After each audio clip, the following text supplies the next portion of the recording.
Celle que tu en as 600 €, regarde là-bas. Celle de tartan, là. Oui. La verte, 1500 €. Ouais. Et je te dis que le budget City Trip va un peu serré. Hein. Et c'est pas grave, je pense que je pourrais en trouver du côté de Houpey. Près de Liège? Oui.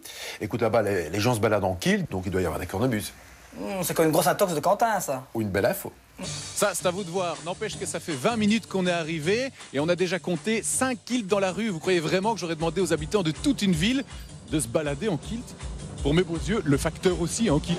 Dites monsieur, bonjour. C'est votre uniforme de tous les jours? Ah oui, vous voyez bien, hein, ce sont les couleurs. Oui, enfin, vous avez quand même un kilt là en dessous. Hein. Oui, c'est normal, hein. Ça fait partie de l'uniforme, en tout cas d'ici, d'Houpey. Ça veut dire que vous avez demandé à Bipost si vous pouviez mettre le kilt dans votre uniforme réglementaire? Ah oui, oui. Au début, ils n'étaient pas d'accord, mais on a imposé le port du kilt. Hein. Et voilà, on a eu gain de cause. Hein. Non, vous ne rêvez pas, vous avez sous les yeux un facteur belge en kilt. À Houpey, ce n'est pas un déguisement, c'est un uniforme. Ça va bien? Oui, mais allez bien. Ça va bien. D'ailleurs, il n'y a pas que les agents de poste qui le portent, et pour les riverains, c'est tout à fait normal. Vraiment? Oui, parce qu'ils ont tout le monde ici dans le village porte le kilt, donc les gens ne font pas de problème avec ça. C'est vraiment naturel pour eux et il n'y a pas de souci. C'est acquis depuis des années chez nous et ça ne choque plus personne. La raison, la voici. 1930, l'âge d'or des charbonnages en région liégeoise. À cette époque, la Belgique attire la main-d'œuvre étrangère pour travailler dans ses mines. Houpey choisit les ouvriers les plus vaillants. Charleroi, lui, a préféré attirer des Italiens chez eux pour travailler dans la mine. Ici à Houpey, nous autres, nous avons préféré rapatrier des Écossais puisqu'ils étaient renommés beaucoup plus costauds que les Italiens. Et c'est pour ça que maintenant, vous voyez pas mal de gens ici se promener en kilt, ici sur la commune d'Houpey. Et 3 générations plus tard, ils sont toujours là. Aujourd'hui, c'est la fête du village à Houpey. Vous voyez, une fête du village plutôt écossaise. Hein. La fanfare de Houpey ne déroge d'ailleurs pas à la tradition. Les cornemuses sont aussi tout un symbole. Les Houpéens sont fiers de leurs origines, sont fiers de leur passé et donc on continuera encore pendant très très longtemps, même si on passe pour des originaux, c'est pas bien grave, on en est fiers, quoi.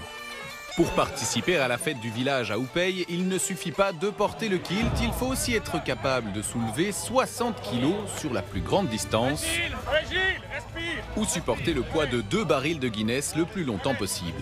Chaque fût pèse 65 kilos. Vous vous rendez compte, 130 kilos. On se rend compte, oui. Et c'est pourquoi il est aussi permis de soulever des fûts à plusieurs. Mais alors, il faut slalomer entre les piquets sans les toucher. En fait, ça n'a pas l'air beaucoup plus facile, mais à Houpey, c'est une question de tradition. Mon grand-père venait d'Édabour, en Écosse, dans un petit village. Et ici, je viens le représenter pour cette journée des Highlands, pour rendre la fierté à mon peuple.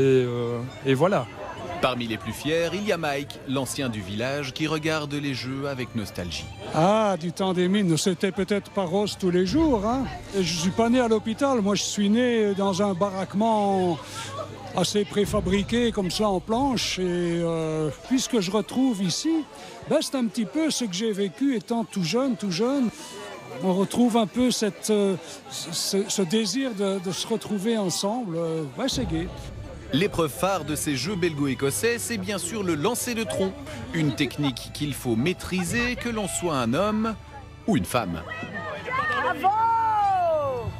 Alors la technique la préférable, il faut bien s'abaisser avec le bois. Et puis à un moment donné, quand tu sens plus le bois, tu pousses et tu le lâches pour qu'il fasse le demi-tour en l'air. Je n'ai pas assez impulsé avec l'épaule, j'avoue. C'est que le lancer de tronc est surtout question de technique, rien à voir avec la force pure. Franchement, Ludo, Jacques, ils font l'effort à bras ici à Houpey, mais avec un peu de bonne volonté, pas du tout lourd leur truc. Hein. Et la caméra, rapproche-toi.